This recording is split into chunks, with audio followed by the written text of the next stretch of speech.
Mesdames et messieurs, bonsoir. 20h sur la RTS, le journal, voici les titres.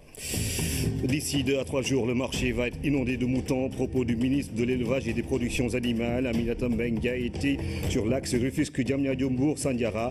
Les tracasseries sur la frontière retardent l'arrivée des moutons dans les foirailles. Pas d'inquiétude donc pour la grillade de la Tabaski. Après de 10 jours de la fête, les menuisiers métalliques mettent des bouchées doubles pour satisfaire la demande en accessoires nécessaires à la cuisson. Il porte le nom d'un grand érudit Tidjane. Il exploite 150 hectares à Tivaouane-Passy. Serigne Babakarsi dit suivre les pas de ses guides. Son message, que tous aillent cultiver la terre.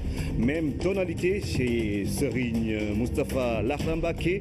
Ce chef religieux mouride soutient mordicus que l'émergence passera par l'agriculture. Conviction que partagent un député, cultivateur, ingénieur agronome. Cheikh Seck fait dans la culture du mil et de l'arachide et du niébé, à découvrir dans la page consacrée à la campagne agricole.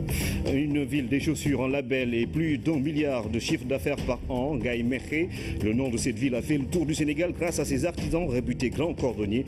Les produits qu'ils proposent sont très prisés et c'est toute une activité qui prospère. Focus sur un secteur rentable à la quête de l'émergence dans la rubrique économie.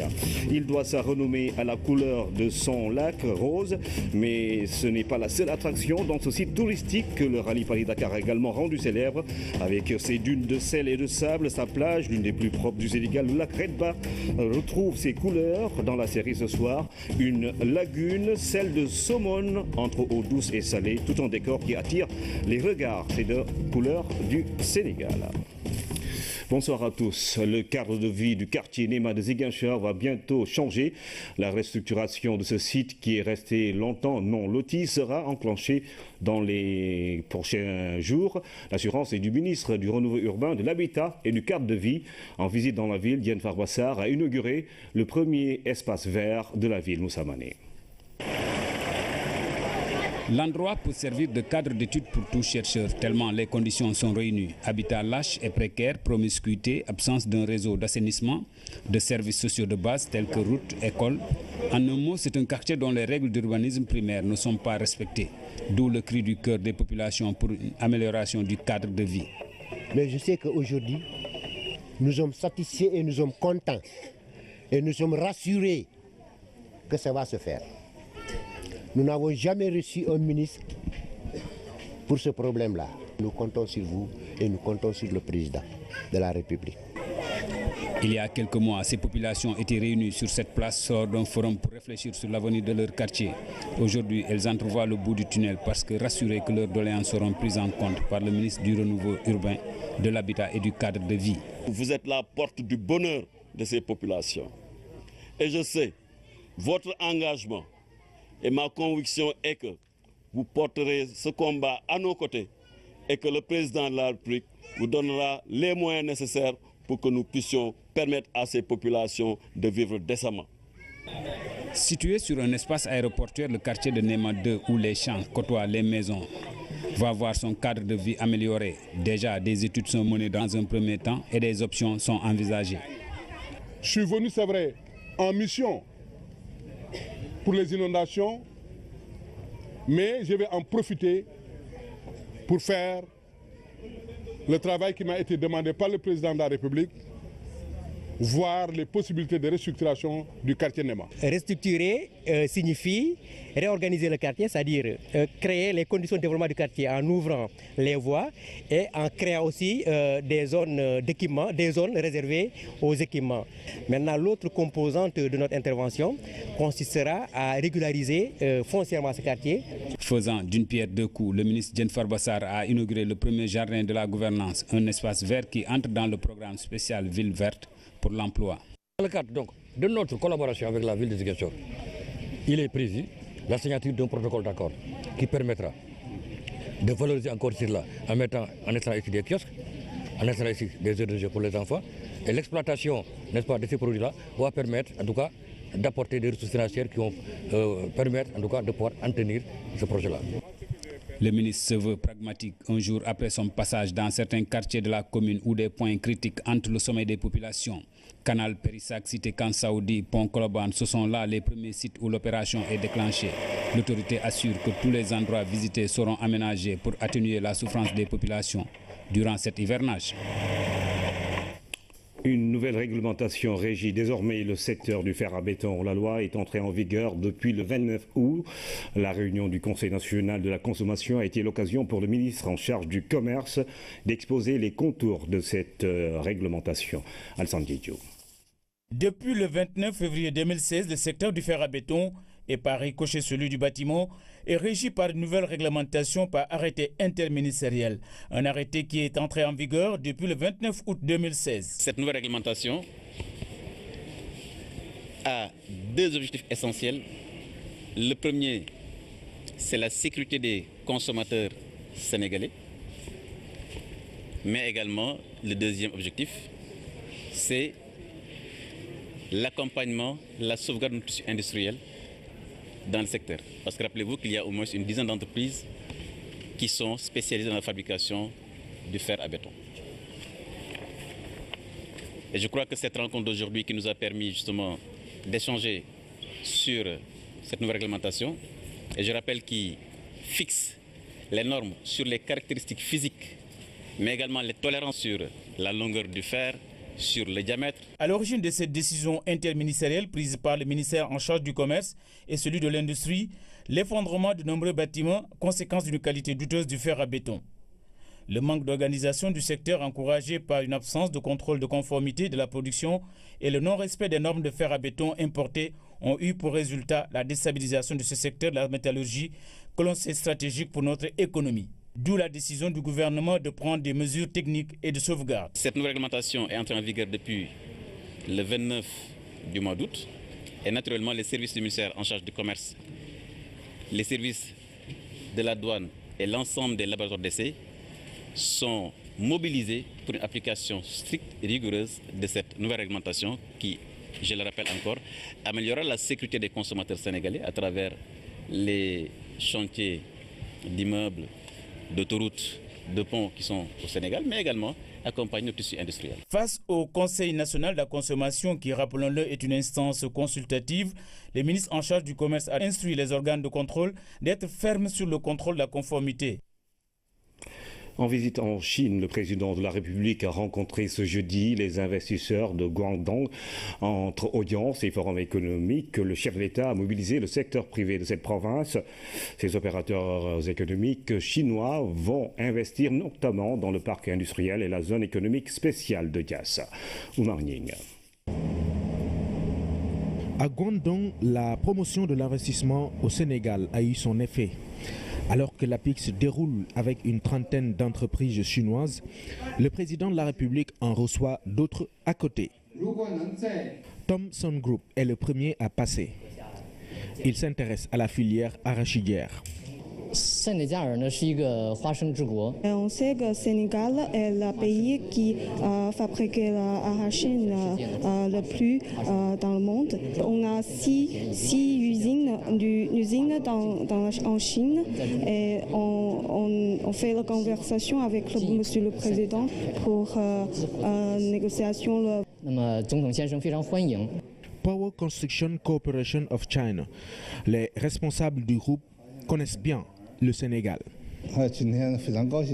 Nous avons déjà visité le Sénégal en 2005 pour 2 fois. Nous trouvons que le Sénégal, l'environnement est très agréable, le peuple est très gentil, c'est vraiment convenable pour l'investissement. Donc aujourd'hui, nous avons décidé de faire l'investissement dans 3 domaines. D'abord, c'est l'énergie solaire, et puis c'est les nouveaux matériaux de la construction, et après, c'est la nouvelle agriculture. L'Institut national du sel s'intéresse à l'exploitation du produit au Sénégal. Le président a exprimé son souhait de développer l'industrie de la fabrication du sel. Et nous, étant le groupe national de la fabrication du sel chinois, nous sommes le numéro 1 de Chine. Donc nous aussi, nous sommes très convaincus de pouvoir bien travailler avec l'industriel du sel de Sénégal pour bien développer ce domaine. Enfin, China World Industry Corporation. Ses dirigeants ont bouclé la liste des audiences individuelles. Nous avons très envie, ou on a une très forte volonté de coopérer avec le pays Sénégal. Et puis j'espère dans un très peu de temps, China Space peut aider notre ami sénégalais de travailler dans le secteur aérospatial. Surtout, on profite de la technologie spatiale pour servir de la population et aussi améliorer la situation de la vie des Sénégalais. Le chef de l'État a ensuite rejoint la salle où l'APIX avait déjà bouclé les discussions avec l'autre groupe d'investisseurs. Des questions ont été posées relatives pour la plupart aux risques politiques. Le ministre des Infrastructures a apporté des réponses. Le Sénégal est un pays stable où la sécurité est assurée.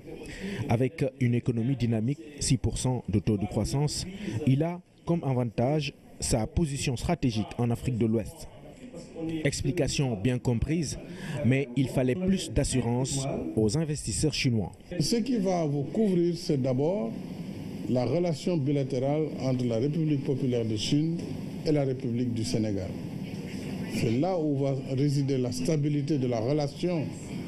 Donc, même si vous êtes privé, vous allez intervenir dans le cadre de la coopération entre nos deux pays. Coopération aujourd'hui élevée au rang de coopération stratégique. Au final, les investisseurs ont été enrôlés. Des lettres d'intention d'investissement ont été signées avec l'APIX qui vont permettre à ses partenaires chinois de se déployer au niveau du parc industriel de Diamniadio, mais aussi dans la zone économique spéciale de Diass. Lancement officiel de la deuxième édition de la conférence nationale sur le développement durable. L'événement a eu lieu le 30 août et avait pour thème développement territorial et gouvernance verte. L'objectif est de faire un état des lieux sur la gestion forestière en vue d'inverser la tendance face à la dégradation des ressources naturelles et de l'environnement. Luis Bizza. L'organisation d'une telle conférence requiert le concours de divers acteurs. Ils sont représentants des ministères sectoriels, d'institutions publiques et de la recherche, du secteur privé ainsi que d'organisations de la société civile, une mutualisation des efforts pour la préservation de l'environnement. Nous lançons aujourd'hui les activités préparatoires de la deuxième conférence nationale sur le développement durable, telle qu'instruite par le président de la République, son Excellence Macky Sall, qui nous a instruit d'organiser cette deuxième édition sur le thème développement territorial et gouvernance verte. Aujourd'hui, l'un des défis majeurs reste le changement de paradigme de nos manières de faire et d'être pour lutter contre la dégradation de l'environnement, dira la tutelle. Son collègue de la gouvernance locale a été associé aux travaux, des travaux qui prennent en charge la problématique de la gouvernance verte au niveau national. Autant dire que c'est avec un réel plaisir, doublé d'un agréable devoir, que je me trouve aujourd'hui parmi vous pour qu'ensemble nous puissions unir nos efforts et réussir de manière encore plus éclatante cette deuxième édition.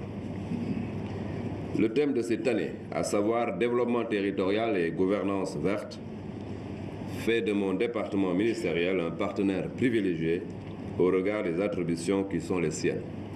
Tous les acteurs se doivent donc définir les synergies afin d'adopter les orientations et stratégies de la plus haute autorité du pays. L'objectif visé à travers cette conférence, c'est de faire un état des lieux sur la gestion forestière, faire un état des lieux sur les énergies renouvelables et la responsabilité sociétale des entreprises, faire un état des lieux sur les villes durables et la décentralisation, mais surtout ce que nous avons innové en y rajoutant le PUDC pour sa contribution au niveau du développement territorial et donc du développement local durable. Parce que le développement ne se fera qu'à la base, les acteurs de l'environnement s'engagent à mettre en œuvre l'agenda 2030 du développement durable. Prévu du 20 au 22 octobre prochain, la deuxième édition de la conférence nationale sur le développement durable se déroulera en deux phases. Un segment des experts qui permettra d'examiner les documents techniques et un autre segment de haut niveau présidé par le chef de l'État qui validera les recommandations des experts. Coopération internationale, le Canada se dit être dans une nouvelle phase dans ses relations avec l'Afrique. Face à l'insécurité dans le continent, Ottawa va se réengager pour assurer des opérations de maintien de paix.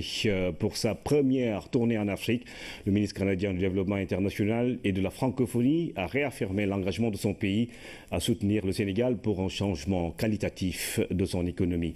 Marie-Claude Bibeau, le ministre du Développement international du Canada, est interrogée par Daraba. Je peux déjà vous dire qu'il y a une priorité qui est évidente, c'est que tous nos projets vont vraiment faire en sorte que les femmes et les filles vont être au cœur de toutes nos priorités. Donc on croit que les femmes et les filles sont vraiment des acteurs de changement, de développement et de paix très très importants et c'est essentiel qu'elles soient impliquées pour contribuer au développement de leur communauté. J'ai confirmé un engagement additionnel au budget du Sénégal de 50 millions de dollars canadiens qui vient vraiment faire en sorte de donner de nouveaux moyens au gouvernement du Sénégal de réaliser ce plan auquel on croit beaucoup. Et à ça s'ajoute un autre 20 millions de dollars pour de l'assistance technique, pour aider à différents niveaux, aider entre autres à la bonne gouvernance des différents programmes, notamment dans le secteur de l'éducation où on est déjà très impliqué. C'est vraiment un pays qui donne l'exemple en termes de saine gouvernance, de démocratie, de droits de la personne. Et on voit que ça paye, on voit que la stabilité ici au pays est enviable par rapport à d'autres pays de la région. Alors, on veut aider ce pays et ce gouvernement qui travaille positivement à tous ces égards. La paix, on y revient, c'est pour un peu parler de l'engagement du Canada dans un contexte marqué par la montée en puissance du terrorisme. Est-ce que le Canada a une nouvelle option ou bien va confirmer sa position dans le cadre de l'éradication de ce fléau? D'ailleurs, pas plus tard que vendredi dernier, j'étais avec mes collègues, les ministres des Affaires étrangères, de la Sécurité publique et aussi de la Défense nationale du Canada. Donc, tous les quatre, nous avons annoncé le réengagement du Canada dans les missions de paix. Et malheureusement, l'Afrique est un incontournable parce qu'on constate qu'il y a effectivement des difficultés au niveau de la sécurité et de la paix.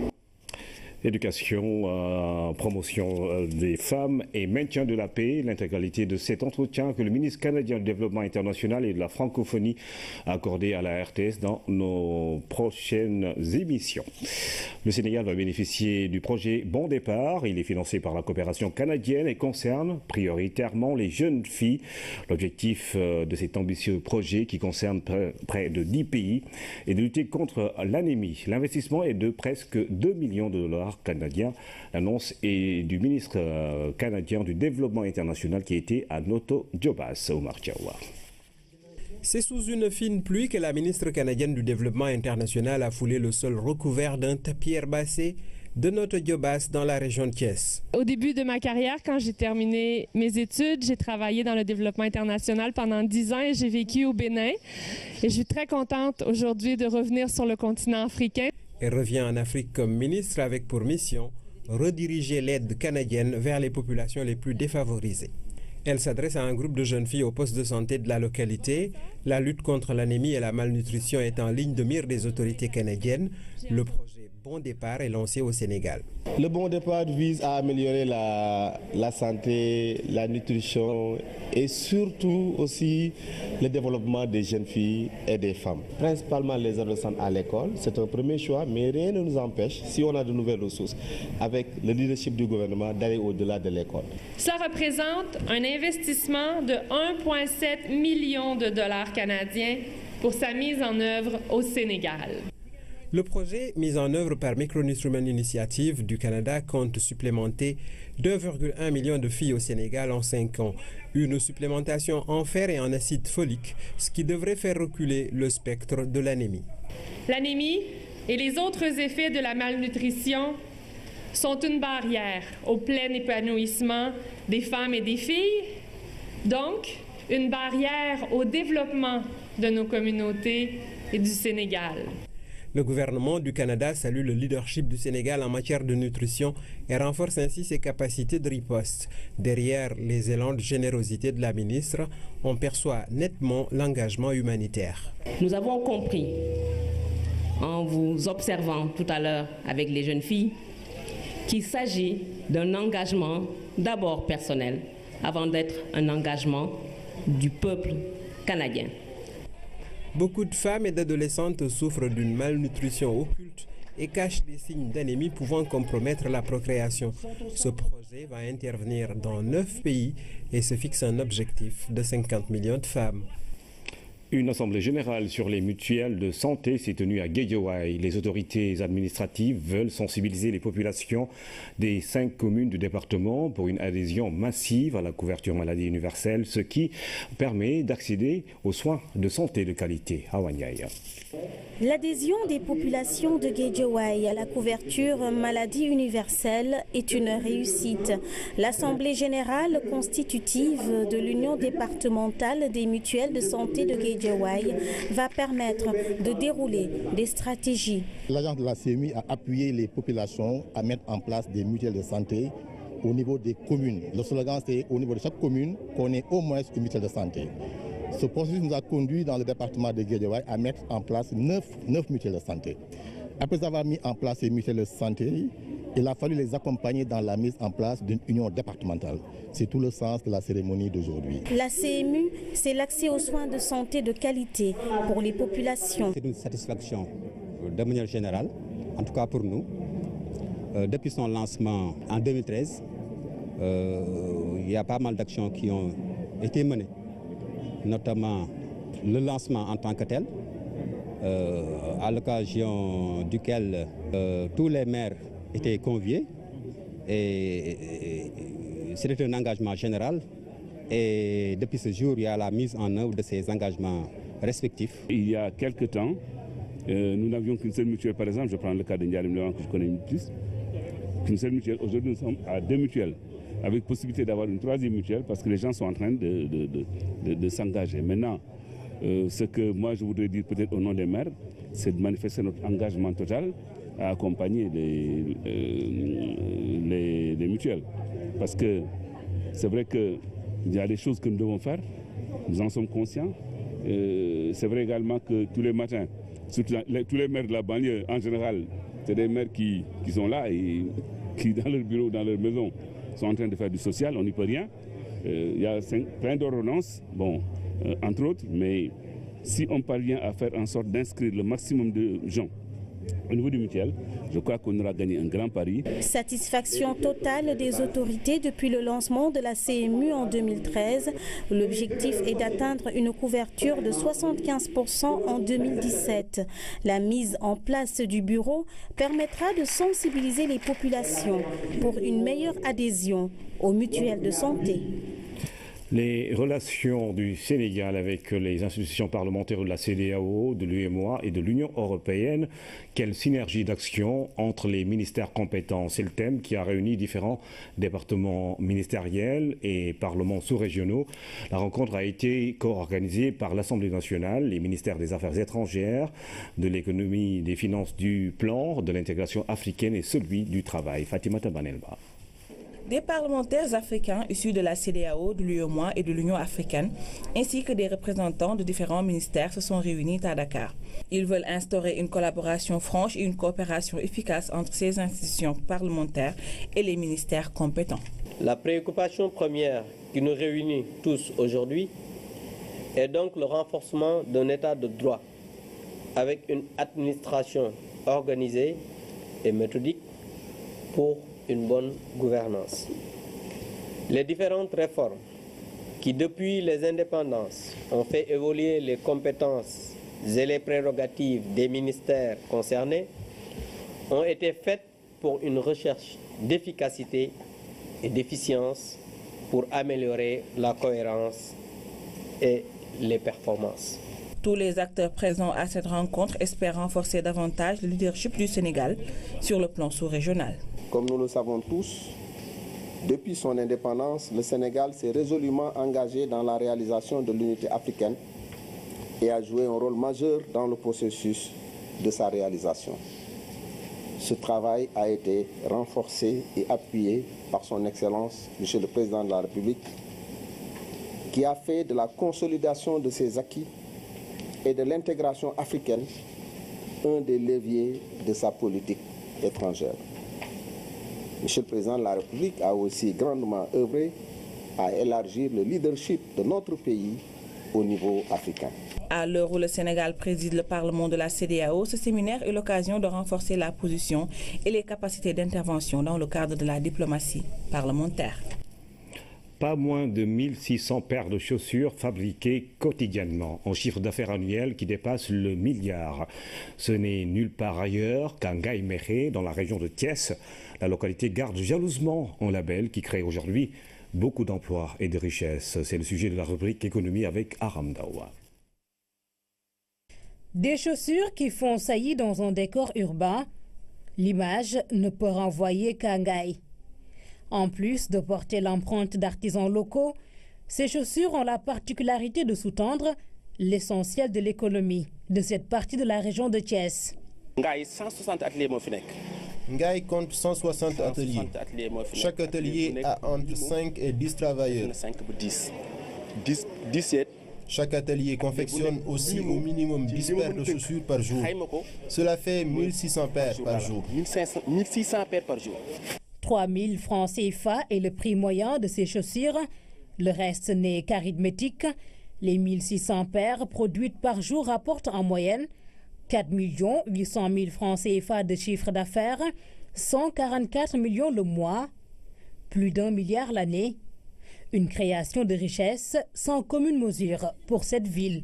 La cordonnerie nous fait rentrer beaucoup de ressources au niveau de Ngaye Mékhé. Je peux dire que partout au Sénégal, chaque jour que Dieu fait, il y a plusieurs gens qui viennent d'un peu partout au Sénégal et la sous-région, qui viennent ici pour s'approvisionner, qui laissent ici beaucoup d'argent, franchement. L'insertion aussi, par exemple, pour les rejets de l'école. À chaque fois, il y a des gens qui vont jusqu'en CM2, en 3e, et l'école les rejette. Et là, c'est nous qui récupérons ces gens-là et nous donner une très bonne formation. C'est à se demander ce qui fonde la notoriété de ce label que les artisans tiennent à préserver. Non seulement rafetaay bi, aussi tamit qualité bi, dëgëraay bi ba nga xam. La beauté du produit est surtout la qualité. Loolu moo waral. C'est pourquoi nous les leaders, nous nous sommes concertés pour protéger le label. On a mis en place le GIE Ardalou Ngaye pour préserver la qualité. Ne serait-ce que pour protéger le label. C'est le cuir, notre matière première, qui fait la qualité du produit. Aux États-Unis, un jour, j'ai vendu la paire à 5 000 francs et l'acquéreur m'a dit qu'il pouvait la revendre à 50 000 francs. Les gens viennent de la Mauritanie, du Congo, du Mali, des États-Unis, de la Gambie, de la Guinée-Bissau pour acheter nos produits.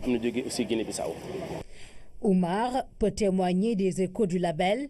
C'est un commerçant venu de la Mauritanie.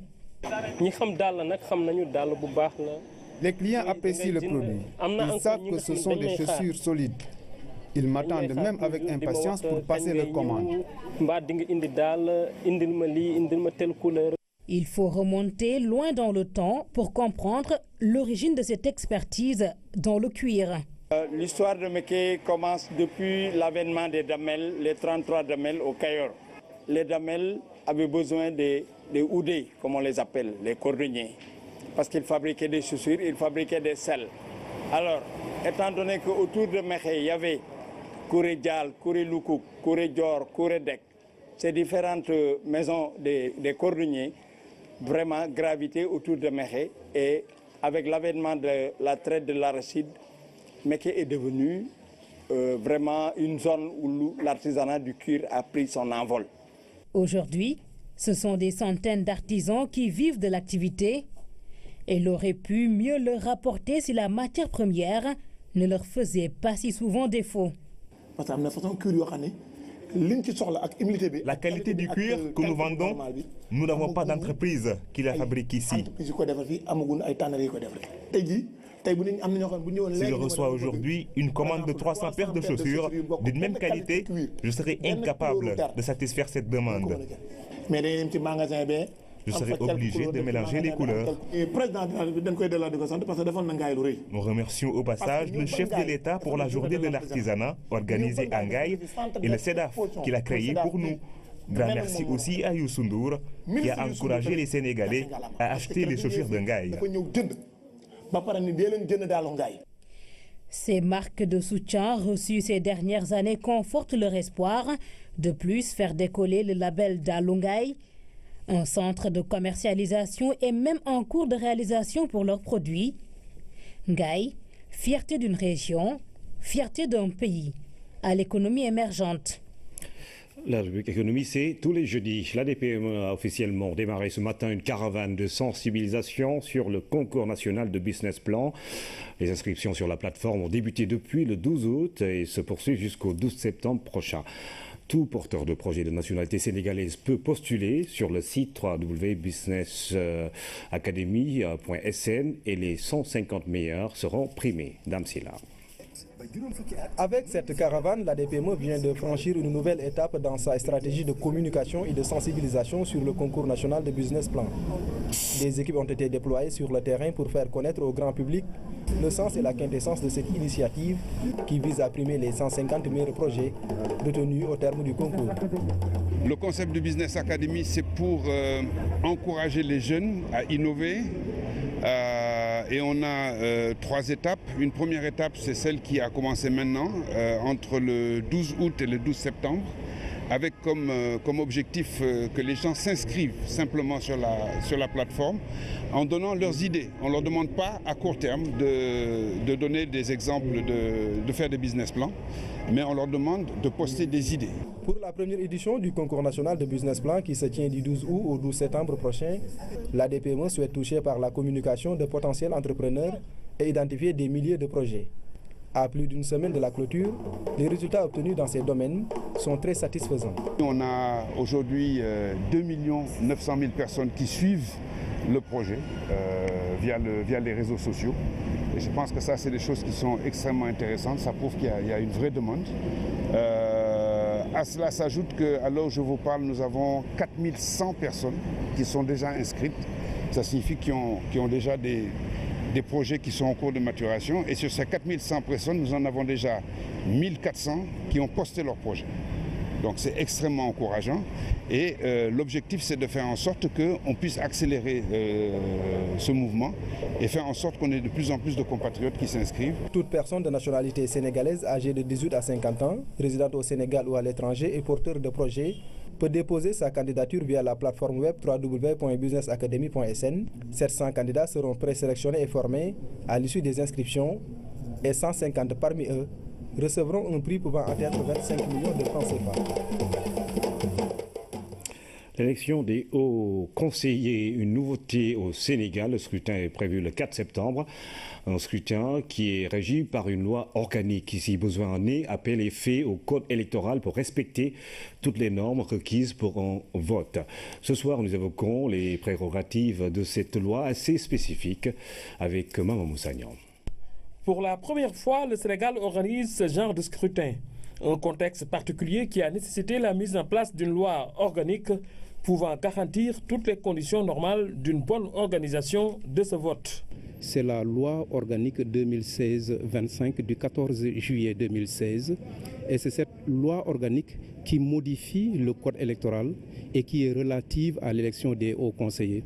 Nous avons très souvent entendu les acteurs s'en référer d'abord au code électoral. Il est bien de le préciser. Dans le code électoral, vous ne verrez aucune disposition aujourd'hui relative à l'élection des hauts conseillers. C'est une nouveauté. La loi organique s'accompagne de beaucoup de spécificités. Le dépôt des listes, l'utilisation de la carte nationale d'identité pour le vote et bien d'autres choses encore.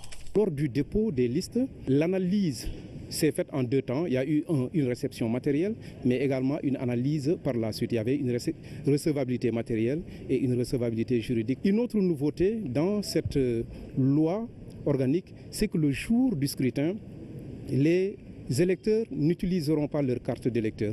Ils vont utiliser la carte nationale d'identité. Une autre spécificité, il n'y a pas de commission départementale de recensement des votes. Après le vote, c'est le président du tribunal d'instance, intuiti personné, c'est lui-même qui va agréger les résultats au niveau du département. Pour ce scrutin également, la tradition sera respectée. Les listes électorales seront disponibles dans le bureau de vote. Il n'y a aucun doute. La référence, c'est la loi organique. Mais nous restons sur les principes. Et les principes, ce sont des principes de transparence, de bonne gouvernance, mais également d'équité. C'est pourquoi le ministre de l'Intérieur, restant sur les principes, a pris la décision de remettre les listes des électeurs dans les bureaux de vote au niveau des départements, comme cela est une tradition, parce que c'est un souci de transparence, mais un souci de consolidation de notre système électoral. Il nous semble donc que ce sont des portes ouvertes que l'on a défoncées avec beaucoup de fracas. La loi organique modifie le code électoral. Elle est relative à l'élection du haut conseiller, une nouveauté au Sénégal. Émigration clandestine, le phénomène cause de nombreuses pertes à l'économie nationale. Ce constat est à l'origine de la mise en place d'un pacte diaspora. L'initiative vise, selon Sori Kaba, directeur des Sénégalais de l'extérieur, à promouvoir l'encadrement des projets de Sénégalais qui vivent hors du Sénégal. Ousmane Doye. La version essentielle à retenir dans les flux migratoires et à chercher dans les bureaux d'appui et d'orientation et de suivi. À ce niveau, que retenir? Tous les jeunes Africains doivent saisir, avec la complicité évidemment de leur gouvernement et de leurs partenaires au développement, pour freiner et arrêter ce processus d'immigration irrégulière. J'ai envie de parler du FONGIP, qui développe des initiatives d'encadrement financier. J'ai envie de parler de l'APIX, de l'ADPME, et toutes ces agences autour du concept pacte diaspora. Nous offrons des services financiers et des services non financiers à nos compatriotes qui le souhaitent, qui ont été rapatriés ou qui veulent revenir au Sénégal pour s'y installer de manière définitive. L'enjeu de telles initiatives est majeur, de toute l'attention des jeunes à son égard. L'État est en train de poser des jalons dans ce sens. Nous avons l'ADPME, nous avons le FONGIP, nous avons le FONSIS. Et puis encore faudrait-il adapter ces structures-là aux petits entrepreneurs, aux tout petits, parce qu'il y en a beaucoup. Et puis c'est eux qui constituent le véritable tissu économique. Nous pensons qu'il faut revenir parce que nous avons des enjeux de développement et d'épanouissement que nous devons réaliser. Chercher le fond ou la forme, un challenge pour beaucoup de jeunes avides de migration. Les enjeux de l'heure font qu'il faut faire attention et aller vers d'autres initiatives beaucoup plus salutaires. Les jeunes de Ziguinchor n'ont plus besoin de faire des kilomètres pour déposer leurs projets. Une antenne régionale de l'ANPEJ a été ouverte dans la région. Une promesse du président de la République qui se concrétise. L'antenne va couvrir toutes les 3 régions de la Casamance naturelle. Ibrahim Andong.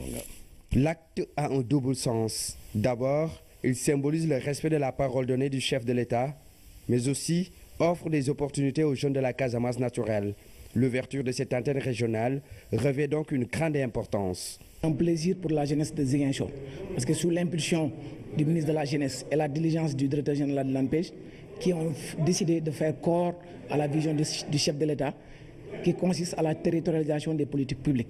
C'est d'amener le service public auprès des populations. Aujourd'hui, l'installation de cette antenne répond à cette politique du chef de l'État. Donc aujourd'hui, c'est un grand plaisir pour la jeunesse de Ziguinchor qui n'auront plus besoin d'aller à Dakar pour aller déposer des projets ou pour aller chercher de l'emploi. L'objectif pour les autorités est clair, réussir un maillage du territoire national. On est à Ziguinchor, on va continuer sur Saint-Louis. L'idéal, c'est vraiment d'être présent au niveau de toutes les régions du Sénégal. Et aujourd'hui, avec cette mutualisation, on est en train de le réussir. Et je pense que c'est quand même très important pour mieux être à l'écoute des demandes d'emploi, qui n'ont pas toujours les moyens de se déplacer jusqu'au niveau de Dakar ou des anciennes régions pour pouvoir disposer des services que nous leur offrons. Aux jeunes détenteurs de projets et qui n'ont pas la possibilité de l'écrire, les ingénieurs sont mis à leur disposition.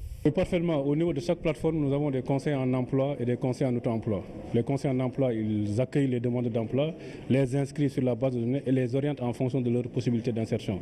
Ceux qui veulent des stages, on peut les orienter vers ces opportunités. Ceux qui également sont porteurs de projets sont reçus par les conseils en auto-emploi, qui les aident à maturer leur idée de projet à travers l'accompagnement dans l'élaboration des plans d'affaires et les orienter également en fonction des circuits de financement. En plus de l'ouverture de cette antenne régionale, le financement des jeunes est aussi une réalité dans la zone.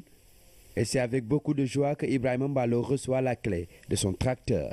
Sénégal émergent, c'est ça. Il faut aider les jeunes qui poussent travailler. Sans les jeunes, le Sénégal ne marche pas. À Ziguinchor, les femmes ne sont pas aussi en reste. Le GIE Gourgourlou a aussi reçu son financement depuis très longtemps. On fait la commercialisation, la transformation des fruits et légumes. Nous comptons 10 membres. Ouais. Et avec ce financement-là, vous comptez gagner combien?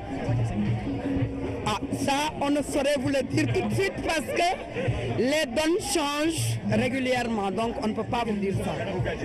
Oui, parce qu'on ne peut pas vendre à perte. On ne le fait pas. Par exemple, je vais vous donner un exemple. Cette année, il n'y a pas eu la production de mad. On n'a pas eu beaucoup de mad. Ça, s'il y a beaucoup de mad, on le vend à 200 francs. Mais maintenant, vous l'avez à 2500. L'inauguration de cette antenne régionale a été un moment d'échange et de partage entre le ministre et les jeunes, l'occasion de remettre aussi des attestations à des jeunes bénéficiaires de formation en entrepreneuriat. L'agriculture au service de l'éducation religieuse et de la lutte contre la mendicité. C'est le concept du champ-école de Tivaouane Passy dans le département de Malem Hodar. 150 hectares que le promoteur Serigne Babacar Sy exploite grâce au soutien des pouvoirs publics. Ce tracteur devait coûter 19 millions de francs CFA à son acquéreur. Grâce à la subvention accordée par l'État du Sénégal, Serigne Babacar Sy n'a déboursé que 40% du prix, soit 7 800 000 environ. Nous remercions les autorités, à commencer par le chef de l'État. Tout le matériel et les intrants qu'il avait promis sont arrivés. Pour les tracteurs, la preuve est là. Comme partout ailleurs au Sénégal, le programme de modernisation et de mécanisation de l'équipement rural est arrivé à Malem Hodar. On a bénéficié d'abord du petit matériel avec plus de 256 au niveau du département de Malem, plus de 256 ce mois et une centaine de houssines. Il y a aussi le matériel motorisé qui est venu en appoint. Il y a les tracteurs, on a eu 6 tracteurs, il y a les offsets, les semoirs à 13 ans. Tout ce matériel-là est disponible. L'engin est ici d'une grande utilité, car sur les terres de Tivaouane Passy, Serigne Babacar a érigé un dara articulé à une exploitation agricole sur 150 hectares. Ce champ-école valorise la contrée. Avec lui, nous avons compris que l'agriculture à grande échelle est bien possible. D'ailleurs, c'est ce qui est normal. Il vient au champ avant nous et travaille plus que tout le monde. Une action qu'il inscrit dans celle de la lignée des grands hommes de foi que le Sénégal a connus. Nous sommes en phase avec la tradition d'Elhadj Omar Tall et d'Elhadj Malick Sy. C'était de grands cultivateurs. Il nous faut montrer aux jeunes que seul le travail paie. Et aussi, il n'y a pas plus important que l'agriculture au regard de l'islam.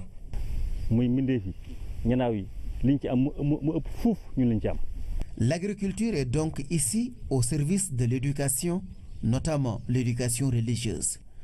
Toutes les récoltes produites servent d'ailleurs à la cantine des Dara.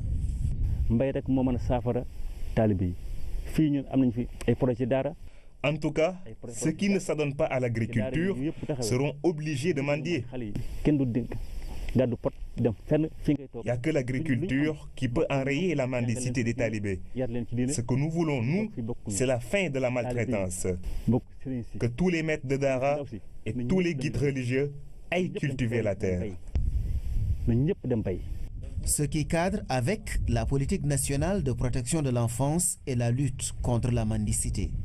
Comme quoi, l'agriculture est aussi une œuvre sociale. Députés, producteurs, guides religieux, grands cultivateurs. Ce soir, nous allons à la rencontre de 2 acteurs engagés dans l'agriculture dans la région de Diourbel. Serigne Moustapha Mbacké et l'honorable député Chersek attendent de bonnes récoltes cette année. Reportage à Ngoé et à Afia, Thierno Hamadossi. Chef religieux, l'un des plus gros producteurs de la région de Diourbel, Serigne Moustapha Mbacké exploite 500 hectares de terre. Il a une conviction, la terre ne ment pas. L'agriculture occupe une place importante dans un pays. Il y a quelques jours, j'ai semé. Aujourd'hui, vous voyez les résultats. Et si on veut l'émergence, il faut qu'on travaille. C'est pour cette raison que je cultive et j'exhorte mes compatriotes à faire comme moi. Le marabout agriculteur ne doute pas de l'évolution de ses rendements cette année. Ici à Afia Mbacké, il expose avec fierté l'assistance technique de l'État du Sénégal.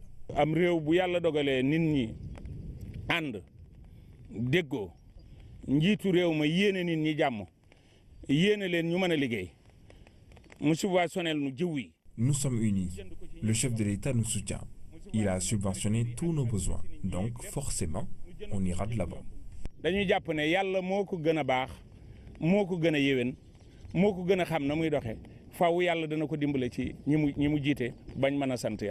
La pluie interrompt notre visite à Afia Mbacké. Après la commune de Tokigar, cap sur la commune de Ngoye. Après un marabout agriculteur, nous retrouvons un député, aussi agriculteur. C'est élu du peuple, ingénieur agronome de formation.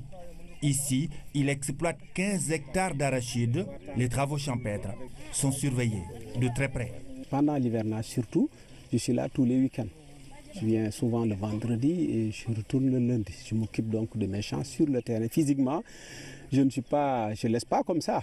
Je suis bien sur le terrain, je contrôle, je donne des directives. Et comme je suis un peu professionnel donc, du métier, je suis de très près ce qu'ils font.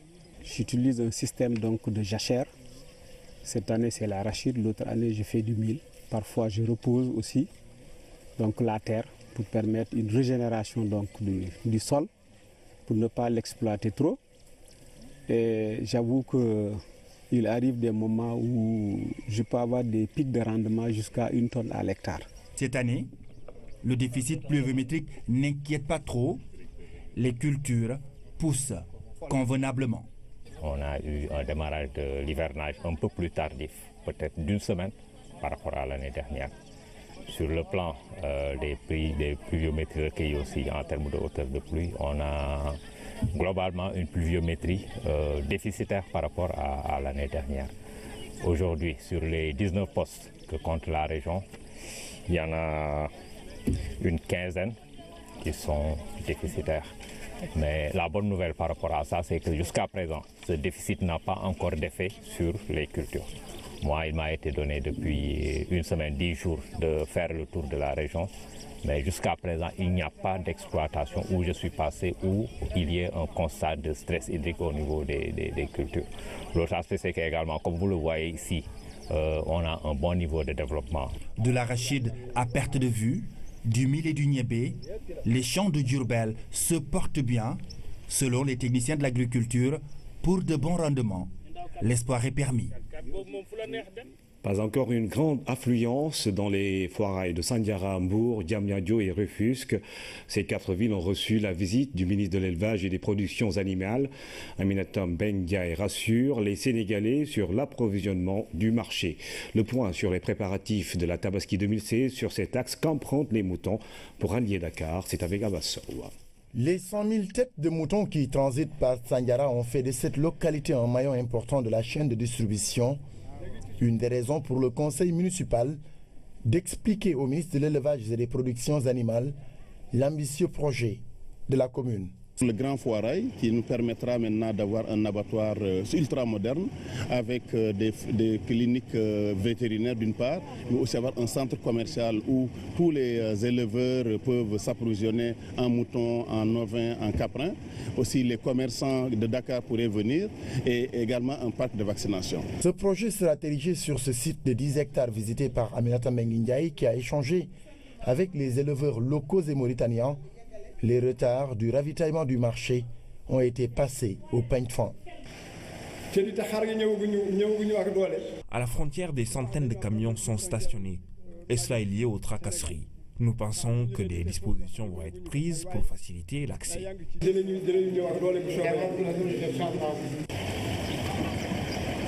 Cap sur Mbour, ici les préoccupations ont pour nom vol de bétail et éclairage du forail. Le ministre a exprimé un vœu cher au président Macky Sall de moderniser l'élevage Autre lieu pour constater la mise en place des mesures d'accompagnement, Diamniadio. Le décor renseigne sur la mise en place de toilettes mobiles et de l'éclairage public pour assurer les conditions d'achat aux Sénégalais. Même situation à Rufisque, où les éleveurs ont longuement partagé avec la tutelle sur les opérations. Ces opérations ont commencé avec des inquiétudes sur les coûts et sur l'approvisionnement. Le constat que j'ai remarqué, que les moutons sont trop chers. Donc c'est ça que j'ai remarqué. Bon, j'ai choisi ce mouton-là et j'ai donné jusqu'à 130 000. Mais jusqu'à présent, je n'ai pas tombé d'accord avec eux, quoi. Les peuls là, donc j'espère pas qu'ils vont descendre leur prix, quoi. Leïti n'a pas à s'inquiéter. L'assurance est du ministre.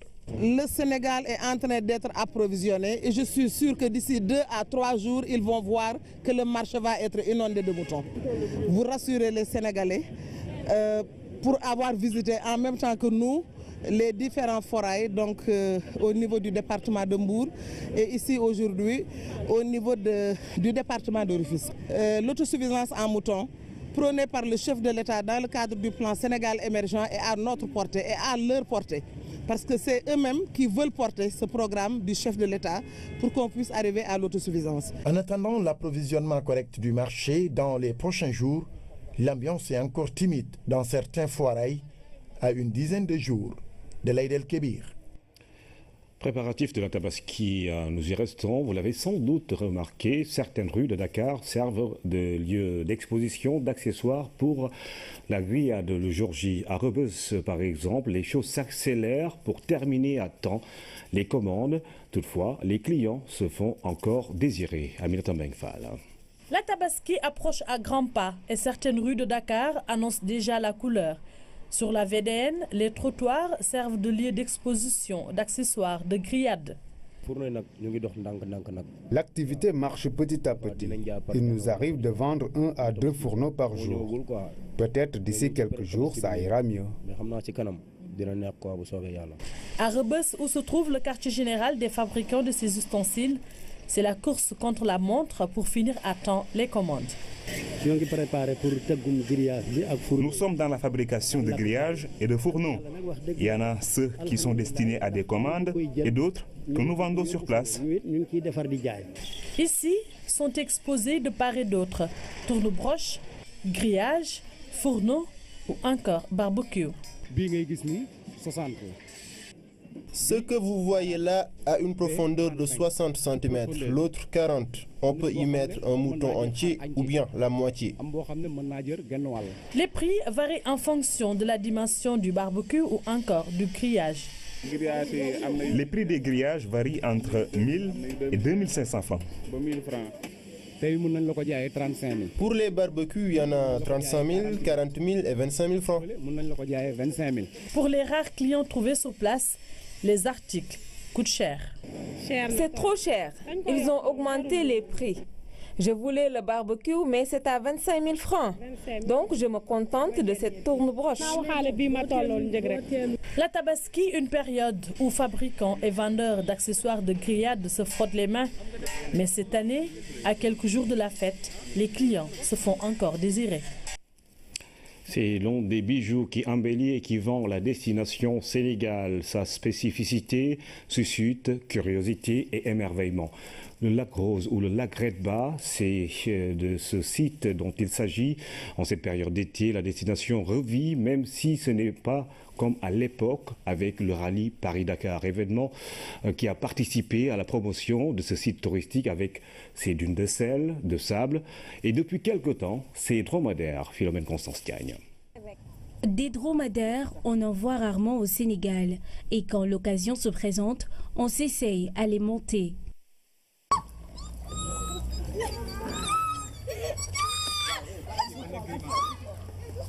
De la crainte au début pour cette vacancière, mais elle finit quand même par y prendre goût le temps d'une balade sur les dunes. Les clients aiment ces promenades. Ils ont peur parfois, mais dès qu'ils essayent, ils s'y plaisent et reviennent souvent. Des moments de découverte comme celui-ci, c'est au lac Redba, plus connu sous le nom de lac Rose, qu'on peut les avoir à Dakar. Le lac doit sa renommée à sa couleur. Donc pour avoir la couleur rose, il faut un soleil ardent, un vent violent. Parce que la couleur, ce qui la provoque, c'est à cause des algues. Parce qu'il y a des algues et des micro-organismes anaérobies. Des micro-organismes qui vivent à l'absence d'oxygène. Mais on les appelle des hyperhalophiles. Ça veut dire des micro-organismes qui peuvent résister à des conditions de salinité les plus rudes. Mais ils ont une pigmentation rose, jaune et orange, mais c'est le rose qui domine. Maintenant, lorsque le soleil est au zénith et que le vent remue le fond, ça donne la couleur rose qu'elle reflète uniquement au cours de la journée. À environ 30 km au nord de la capitale, cette merveille de la nature attire beaucoup de visiteurs.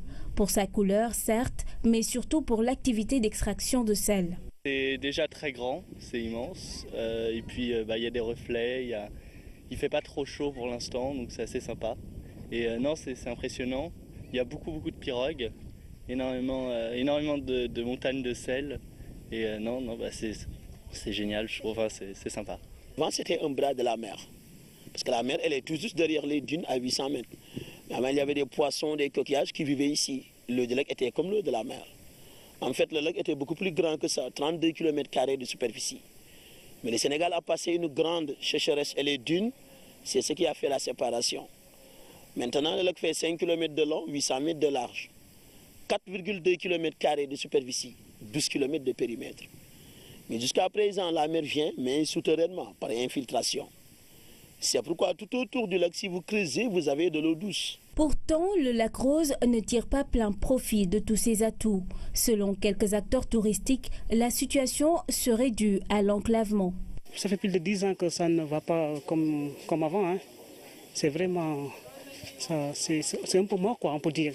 Desservir le lac est déjà un plus, mais c'est vrai que elle fait un petit peu le tour du monde en passant sur les derrières depuis le poste Tiaroy. Je pense que c'est surtout vis-à-vis de ça, c'est plus de faire connaître et de faire une circulation. Peut-être que la traversée de Niag est compliquée, de faire une circulation beaucoup plus fluide pour venir au lac et qui permettrait peut-être d'attirer encore plus de monde. Ouais. Attirer du monde dans le voisinage du lac, de nombreux hôtels et campements constituent le décor. Les environs du Grand Lagon offrent un excellent cadre d'excursion. Galais ne connaissent pas les dromadaires. C'est l'occasion de le faire. Les Européens viennent ici pour les monter. Alors pourquoi pas les Sénégalais, surtout les enfants? Je déconseillerais de venir ici parce que c'est quand même un des lieux importants au Sénégal. Je crois qu'il y a énormément de personnes qui connaissent le lac Rose, même ceux qui ne sont pas encore venus. Et c'est une étape à faire pour ceux qui viennent ici au Sénégal. Une traversée des dunes dévoile une grande plage, bien qu'interdite de baignade, elle est toujours fréquentée. Quant au lac, on peut s'y baigner à certaines conditions. 1 litre d'eau est égal à 380 à 400 grammes de sel. C'est pourquoi ici, on ne peut pas se noyer ni se suicider. On flotte, même si on ne sait pas nager. Mais la baignade, c'est recommandé parce que ça soigne rhumatisme, petits boutons et hémorroïdes. Mais en se baignant ici, ne dépassez pas 15 minutes, un quart d'heure. Sinon, le sel peut attaquer la peau. Le lac Rose, un bon plan découverte à Dakar.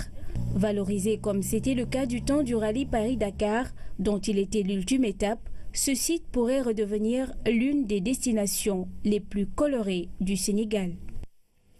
Couleur du Sénégal, une lagune saumâtre dans la réserve communautaire de Signan qui s'étend sur 700 hectares. Cet îlot reçoit chaque année 10 à 15 000 visiteurs. Un endroit riche en ressources et calme pour passer de bons moments. Découverte de l'île de Somone avec Anaïs Nyanyamane. Une étendue d'eau, des mangroves et des oiseaux, c'est le décor de la lagune de Somone. Cette rivière au bras de mer qui s'étend sur 7 km de long et 1,50 m de profondeur va jusqu'au plateau de Thiès. Le plan d'eau de la réserve, donc c'est un milieu composé d'eau marine et d'eau continentale. Donc c'est un réceptacle d'eau douce et d'eau salée, ce qui donne une eau saumâtre. C'est pourquoi on a un bon développement des oiseaux, parce que c'est un milieu favorable pour le développement des oiseaux. On a ici plus de 42 espèces d'oiseaux. Donc il y a une autre dépendance également, ce qu'on appelle dominée par la mangrove, avec l'espèce de rhizophora. Les poissons également, on a 19 espèces, mais sur le plan d'eau.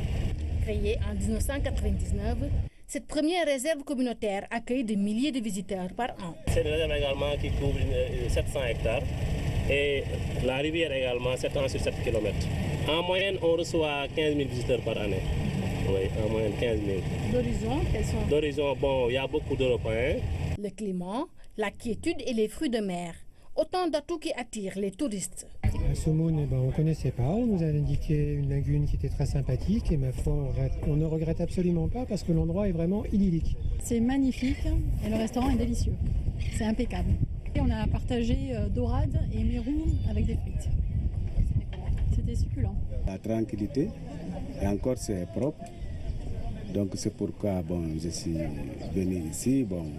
J'ai fait ma deuxième maison ici. Dans cette lagune, des pirogues privées assurent la traversée. À cela s'ajoutent des restaurants installés sur le long de la rivière. Là, ici, on a 50 pirogues. C'est pour faire la balade sur la lagune. Pour aller visiter l'île aux oiseaux, le baobab sacré et les palitiviers. Et en même temps, vous avez le parc des huîtres et tout ça. Ça fait 5 000 francs CFA. Il y a le ticket qui est compris. Et tout, si les gens veulent faire juste la traverse, ils payent 2 000 francs. Nous allons proposer tout ce qui est fruits de mer, que ce soit oursin, langouste, cameron, huîtres, si je ne me trompe pas, gambas. Père Jean, génie protecteur de cet îlot, en collaboration avec le baobab nain, assure la paisibilité de cet endroit. Au niveau de la Somone, on a notre génie protecteur qui s'appelle Baïsan. Pour Père Jean, parce que ceux qui l'ont vu disent qu'il a la peau très claire, disent que c'est un baobab nain qui se trouve à l'intérieur, qu'on appelle le baobab sacré. Et un passage obligé à pratiquement tous les visiteurs. Donc chaque personne qui vient au niveau de la lagune doit passer pour y faire les vœux. Cette première réserve communautaire qui relie les communes de Sindia et Somone est le lieu de rencontre entre l'eau douce et l'eau salée. La modernisation de cet endroit devrait rendre plus agréable cet espace de détente. Après couleur du Sénégal, destination le Gabon. La situation reste tendue dans ce pays. Ce jeudi, le président Ali Bongo, vainqueur de l'élection présidentielle, s'est exprimé après les violences qui ont suivi la proclamation des résultats. Célina Lunfala. La situation est toujours tendue au Gabon après l'annonce de la victoire d'Ali Bongo à l'élection présidentielle.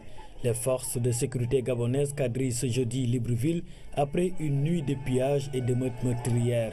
Les communications Internet ne fonctionnaient pas depuis mercredi soir. La communauté internationale appelle à un arrêt des violences et à un nouveau comptage des voix du scrutin. Plus de 200 pillards ont été arrêtés. Aux abords de l'Assemblée, la police s'est efforcée ce jeudi d'empêcher tout attroupement en tirant des grenades de gaz lacrymogène. 57 ans, Ali Bongo devrait sa réélection à son score écrasant dans son fief familial. Après les troubles dans plusieurs villes du pays, le président Ali Bongo a fait face à la presse. La démocratie s'accorde mal des succès autoproclamés. Des groupuscules formés à la destruction, la démocratie s'accorde mal de la prise d'assaut d'un parlement et de la télévision nationale. Le ministère de l'Intérieur a reconnu entre 600 et 800 interpellations à Libreville. Le bilan des victimes est flou. Les autorités affirment que les émeutes ont fait 3 victimes. Le journal télévisé de la RTS qui suit de près la situation au Gabon. Nous sommes en direct avec notre envoyé spécial, Pape Bounatiao. Alors Pape, bonsoir. Bonsoir Ibrahim. Alors le président Ali Bongo a appelé au calme. Est-ce que cet appel a été entendu, Pape Bouna? Je ne le pense pas parce que c'est vrai qu'il y a eu une petite accalmie cet après-midi ici à Libreville, mais semble-t-il que les affrontements ont repris du côté du centre-ville. Vous le savez, les violences c'était hier avec des manifestations de contestataires toujours en tout cas partisans de Jean Ping qui ont pillé littéralement le centre-ville, incendiant au passage le Parlement gabonais. Pabouna Tiao, que nous avons perdu. Nous espérons retrouver notre envoyé spécial au Gabon au cours de cette édition ou dans les prochaines. Le Brésil a un nouveau président. Michel Temer, 75 ans, remplace Dilma Rousseff, destituée. Le président brésilien va diriger le pays jusqu'aux élections législatives et présidentielles prévues en 2018. Seydina Lunfala. Depuis ce jeudi, il est officiellement le nouveau président du Brésil. Michel Temer est sorti vainqueur de la crise politique que traverse son pays. Homme discret, l'ex-vice-président de Dilma Rousseff a précipité la chute de sa rivale. Pourtant, il fut l'un des principaux artisans de la victoire de l'ex-présidente aux 2 dernières élections présidentielles. Cet habitué des coulisses de la politique se retrouve à la tête d'un pays endetté. À 75 ans, le président du parti du mouvement démocratique brésilien s'est toujours défendu d'être un putschiste tentant par tous les moyens de prendre la place de la présidente brésilienne. Dans son discours d'investiture, le nouveau président a promis de remettre le Brésil sur les rails. Michel Temer assurera le pouvoir jusqu'en 2018. Pour calmer ses nouveaux alliés conservateurs, il assure qu'il ne sera pas candidat à la présidentielle de 2018. Il est d'ailleurs officiellement inéligible pendant 8 ans à la suite d'une condamnation pour dépassement de dons de campagne. Le nouveau président veut réconcilier la société brésilienne, mais une partie de l'opinion le considère comme illégitime. Michel Temer a promis une nouvelle ère pour la première économie d'Amérique latine. Retour à Libreville, la capitale gabonaise, pour retrouver notre envoyé spécial, Pabouna Thiaw, qui suit justement les résultats, la situation après l'élection présidentielle dans ce pays. Pabouna, encore une fois, est-ce que sur place, l'appel du président Ali Bongo, cet appel au calme, a été entendu par les manifestants? On ne dirait pas vraiment, parce que, comme vous le savez, le pic en tout cas des manifestations, c'était hier soir, mais semble-t-il que des émeutes ont repris du côté du centre-ville. Ces émeutes, rappelons-le, ont occasionné des dégâts énormes, avec au passage l'Assemblée nationale qui a été incendiée. Ces émeutes ont aussi causé des morts. On nous parle de 3 morts. En tout cas, ce sont les chiffres officiels donnés par le porte-parole du gouvernement Billy Inze, qui s'exprimait tout à l'heure suite à une nouvelle déclaration de Ali Bongo Ondimba, le président réélu, qui a profité de l'occasion pour dénoncer vigoureusement les violences, non sans appeler au respect des principes de la démocratie. Le président Ali Bongo, cet après-midi, s'est montré très ferme, déclarant que toutes les mesures sécuritaires seront prises pour rétablir l'ordre dans le pays tout entier. Alors, pour parler des interpellations, on nous informe qu'il y a 1000 personnes qui ont été appréhendées à travers tout le pays. Alors justement, on redoute une extension de ces violences dans tout le pays. Pour l'instant, ça se limite à la capitale, Libreville? Non, du tout. On nous parle aussi de Port-Gentil, qui a eu aussi son lot de violence et de saccage. Rappelons aussi qu'en réalité, ce sont les bâtiments administratifs qui sont visés. Les commerces aussi sont visés, autant à Port-Gentil qu'à Franceville, l'autre grande ville du pays. Et aussi dire que le candidat Jean Ping exige toujours le recomptage des voix bureau par bureau, comme le souhaite d'ailleurs l'Union européenne. Mais sur cette question précise, Ibrahima, le porte-parole du gouvernement, s'est voulu aussi clair tout à l'heure. Il dit que ce n'est pas dans le dispositif des lois du pays et que l'Union européenne devrait respecter les lois en vigueur ici au Gabon. Merci Pape Bouna Thiaw, qui se trouve à Libreville, notre envoyé spécial qui suit justement la situation au Gabon après la proclamation des premiers résultats qui donnent Ali Bongo vainqueur avec 49,80% des voix. Mesdames et messieurs, c'est la fin de cette édition. Merci encore une fois de suivre l'actualité tous les jours sur la première chaîne de télévision sénégalaise.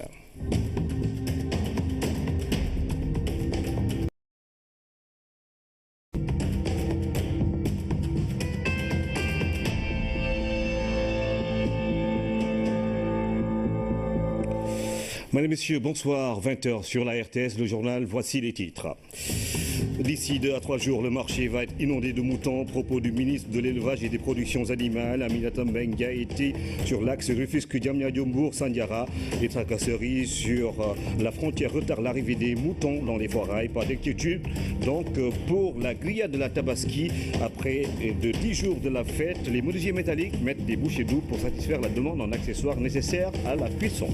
Il porte le nom d'un grand érudit Tidiane. Il exploite 150 hectares à Tivaouane-Passy. Serigne Babakarsi dit suivre les pas de ses guides. Son message, que tous aillent cultiver la terre.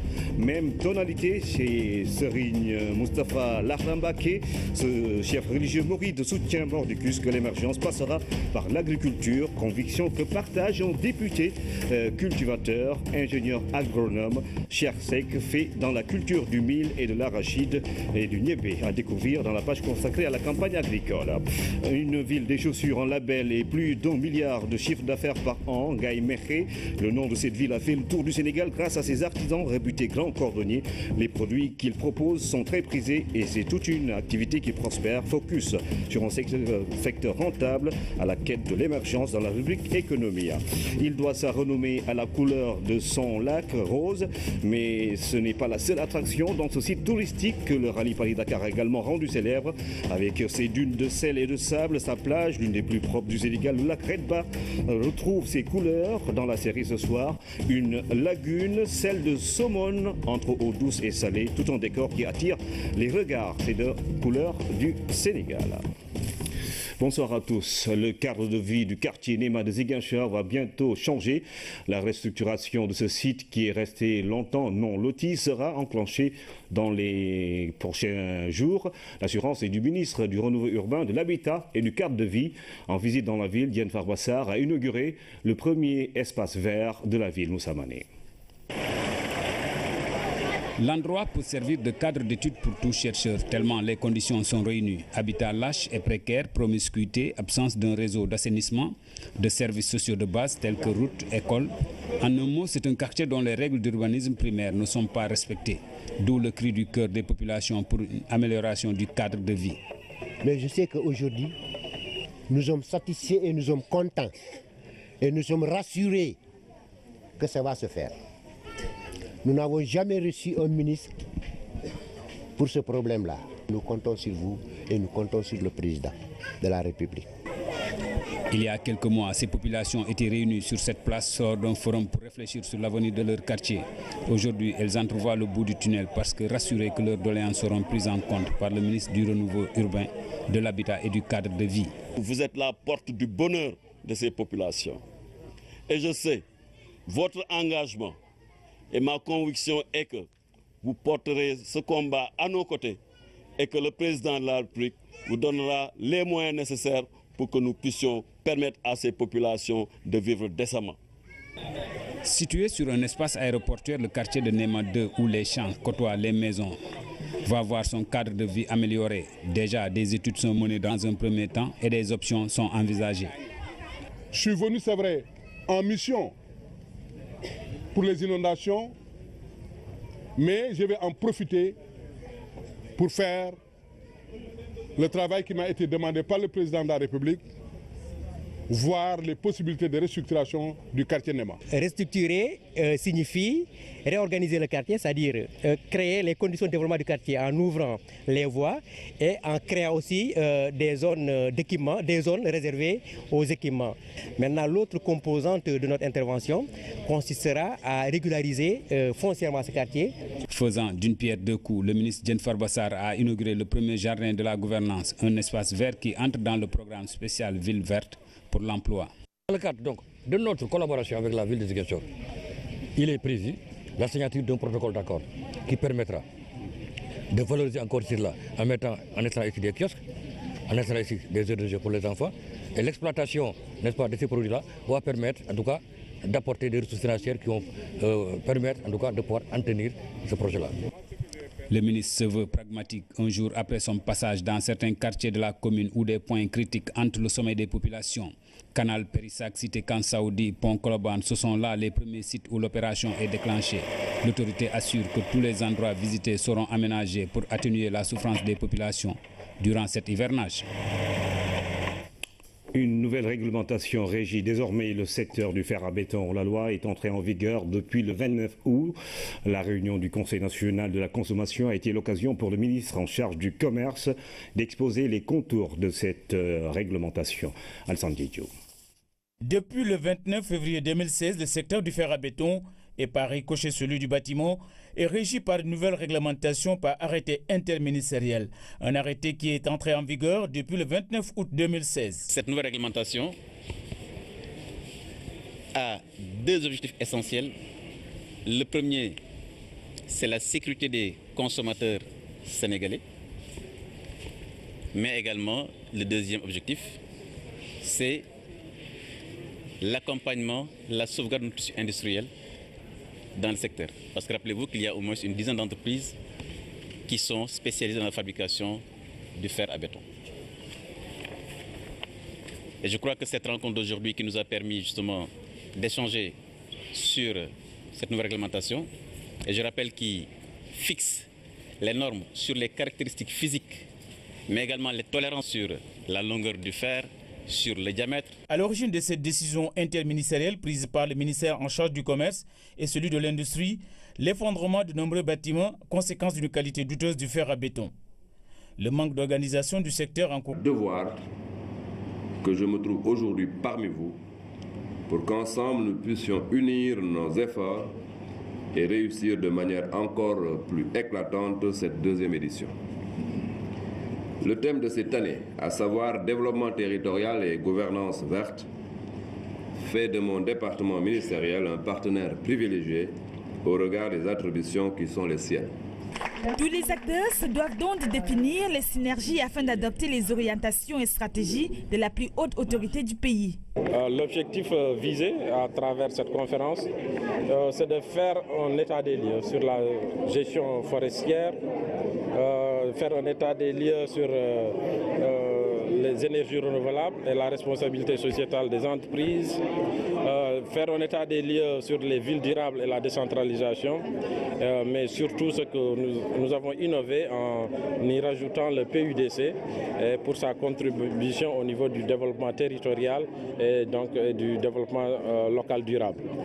Parce que le développement ne se fera qu'à la base, les acteurs de l'environnement s'engagent à mettre en œuvre l'agenda 2030 du développement durable. Prévue du 20 au 22 octobre prochain, la deuxième édition de la conférence nationale sur le développement durable se déroulera en deux phases. Un segment des experts qui permettra d'examiner les documents techniques et un autre segment de haut niveau présidé par le chef de l'État qui validera les recommandations des experts. Coopération internationale. Le Canada se dit être dans une nouvelle phase dans ses relations avec l'Afrique. Face à l'insécurité dans le continent, Ottawa va se réengager pour assurer des opérations de maintien de paix. Pour sa première tournée en Afrique, le ministre canadien du Développement international et de la francophonie a réaffirmé l'engagement de son pays à soutenir le Sénégal pour un changement qualitatif de son économie. Marie-Claude Bibeau, le ministre du Développement international du Canada, est interrogée par Daraba. Je peux déjà vous dire qu'il y a une priorité qui est évidente, c'est que tous nos projets vont vraiment faire en sorte que les femmes et les filles vont être au cœur de toutes nos priorités. Donc on croit que les femmes et les filles sont vraiment des acteurs de changement, de développement et de paix très très importants et c'est essentiel qu'elles soient impliquées pour contribuer au développement de leur communauté. J'ai confirmé un engagement additionnel au budget du Sénégal de 50 millions de dollars canadiens qui vient vraiment faire en sorte de donner de nouveaux moyens au gouvernement du Sénégal de réaliser ce plan auquel on croit beaucoup. Et à ça s'ajoute un autre 20 millions de dollars pour de l'assistance technique, pour aider à différents niveaux, aider entre autres à la bonne gouvernance des différents programmes, notamment dans le secteur de l'éducation où on est déjà très impliqué. C'est vraiment un pays qui donne l'exemple en termes de saine gouvernance, de démocratie, de droits de la personne. Et on voit que ça paye, on voit que la stabilité ici au pays est enviable par rapport à d'autres pays de la région. Alors, on veut aider ce pays et ce gouvernement qui travaille positivement à tous ces égards. La paix, on y revient, c'est pour un peu parler de l'engagement du Canada. Encouragé par une absence de contrôle de conformité de la production et le non-respect des normes de fer à béton importées ont eu pour résultat la déstabilisation de ce secteur de la métallurgie que l'on sait stratégique pour notre économie. D'où la décision du gouvernement de prendre des mesures techniques et de sauvegarde. Cette nouvelle réglementation est entrée en vigueur depuis le 29 du mois d'août. Et naturellement, les services du ministère en charge du commerce, les services de la douane et l'ensemble des laboratoires d'essai sont mobilisés pour une application stricte et rigoureuse de cette nouvelle réglementation qui, je le rappelle encore, améliorera la sécurité des consommateurs sénégalais à travers les chantiers d'immeubles, d'autoroutes, de ponts qui sont au Sénégal, mais également accompagner le tissu industriel. Face au Conseil national de la consommation qui, rappelons-le, est une instance consultative, les ministres en charge du commerce ont instruit les organes de contrôle d'être fermes sur le contrôle de la conformité. En visite en Chine, le président de la République a rencontré ce jeudi les investisseurs de Guangdong. Entre audience et forum économique, le chef de l'État a mobilisé le secteur privé de cette province. Ces opérateurs économiques chinois vont investir notamment dans le parc industriel et la zone économique spéciale de Diass. Oumar Nying. À Guangdong, la promotion de l'investissement au Sénégal a eu son effet. Alors que l'APIX se déroule avec une trentaine d'entreprises chinoises, le président de la République en reçoit d'autres à côté. Thomson Group est le premier à passer. Il s'intéresse à la filière arachidière. On sait que le Sénégal est le pays qui fabrique l'arachide le plus dans le monde. On a six usines en Chine et on fait la conversation avec monsieur le président pour négociation. Power Construction Corporation of China. Les responsables du groupe connaissent bien le Sénégal. Nous avons déjà visité le Sénégal en 2005 pour 2 fois. Nous trouvons que le Sénégal, l'environnement est très agréable, le peuple est très gentil, c'est vraiment convenable pour l'investissement. Donc aujourd'hui, nous avons décidé de faire l'investissement dans 3 domaines. D'abord, c'est l'énergie solaire, et puis c'est les nouveaux matériaux de la construction, et après, c'est la nouvelle agriculture. L'Institut national du sel s'intéresse à l'exploitation du produit au Sénégal. Le président a exprimé son souhait de développer l'industrie de la fabrication du sel. Et nous, étant le groupe national de la fabrication du sel chinois, nous sommes le numéro 1 de Chine. Donc nous aussi, nous sommes très convaincus de pouvoir bien travailler avec l'industriel du sel de Sénégal pour bien développer ce domaine. Enfin, China World Industry Corporation. Ses dirigeants ont bouclé la liste des audiences individuelles. Nous avons très envie, ou on a une très forte volonté de coopérer avec le pays Sénégal. Et puis j'espère dans un très peu de temps, China Space peut aider notre ami sénégalais de travailler dans le secteur aérospatial. Surtout, on profite de la technologie spatiale pour servir de la population et aussi améliorer la situation de la vie des Sénégalais. Le chef de l'État a ensuite rejoint la salle où l'APIX avait déjà bouclé les discussions avec l'autre groupe d'investisseurs. Des questions ont été posées relatives pour la plupart aux risques politiques. Le ministre des Infrastructures a apporté des réponses.